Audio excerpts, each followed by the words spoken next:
Mark chapter 5, the Living Bible.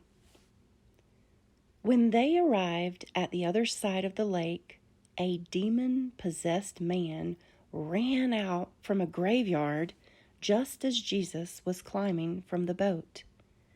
This man lived among the gravestones and had such strength that whenever he was put into handcuffs and shackles, as he often was, he snapped the handcuffs from his wrist and smashed the shackles and walked away. No one was strong enough to control him. All day long and through the night, he would wander among the tombs and in the wild hills, screaming and cutting himself with sharp pieces of stone.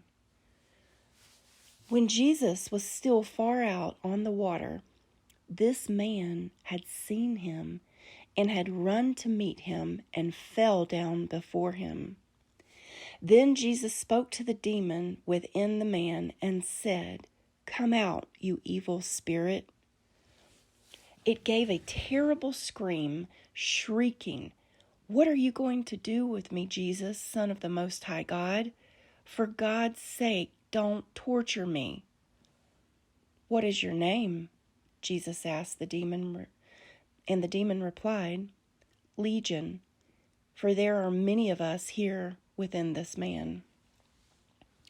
Then the demons begged him again and again not to send them to some distant land. Now, as it happened, there was a huge herd of hogs rooting around on the hill above the lake. "Send us into those hogs," the demons begged. And Jesus gave them permission. Then the evil spirits came out of the man and entered the hogs, and the entire herd plunged down the steep hillside into the lake and drowned. The herdsmen fled to the nearby towns and countryside, spreading the news as they ran. Everyone rushed out to see for themselves, and a large crowd soon gathered where Jesus was. But as they saw the man sitting there fully clothed and perfectly sane, they were frightened. Those who saw what happened were telling everyone about it, and the crowd began pleading with Jesus to go away and leave them alone. So he got back into the boat. The man who had been possessed by the demons begged Jesus to let him go along, but Jesus said no. "Go home to your friends," he told him, "and tell them what wonderful things God has done for you and how merciful he has been."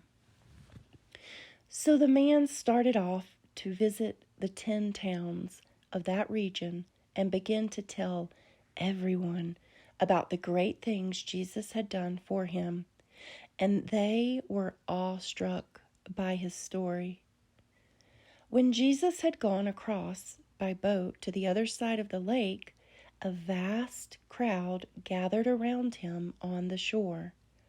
The leader of the local synagogue, whose name was Jairus, came and fell down before him, pleading with him to heal his little daughter.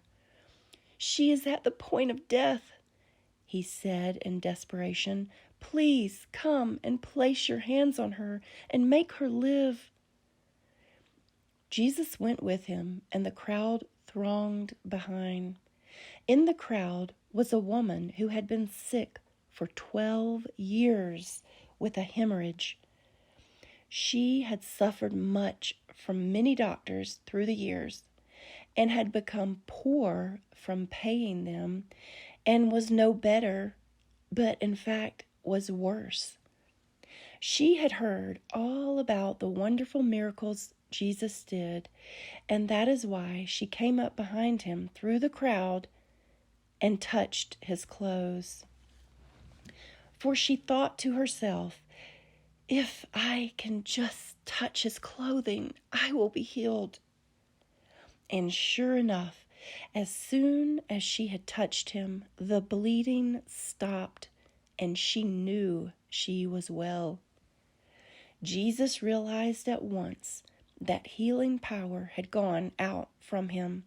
So he turned around in the crowd and asked, "Who touched my clothes?" His disciples said to him, "All this crowd pressing around you, and you ask who touched you?" But he kept on looking around to see who it was who had done it. Then the frightened woman, trembling at the realization of what had happened to her, came and fell at his feet and told him what she had done. And he said to her, "Daughter, your faith has made you well. Go in peace, healed of your disease." While he was still talking to her, messengers arrived from Jairus' home with the news that it was too late. His daughter was dead, and there was no point in Jesus' coming now. But Jesus ignored their comments and said to Jairus, "Don't be afraid, just trust me." Then Jesus halted the crowd and wouldn't let anyone go on with him to Jairus' home except Peter and James and John. When they arrived, Jesus saw that all was in great confusion, with unrestrained weeping and wailing. He went inside and spoke to the people. "Why all this weeping and commotion?" he asked. "The child isn't dead. She is only asleep." They laughed at him in bitter derision.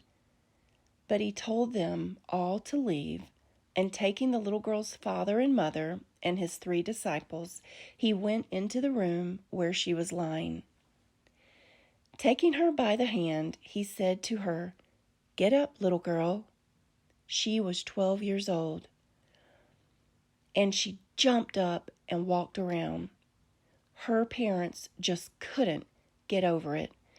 Jesus instructed them very earnestly not to tell what had happened, and told them to give her something to eat.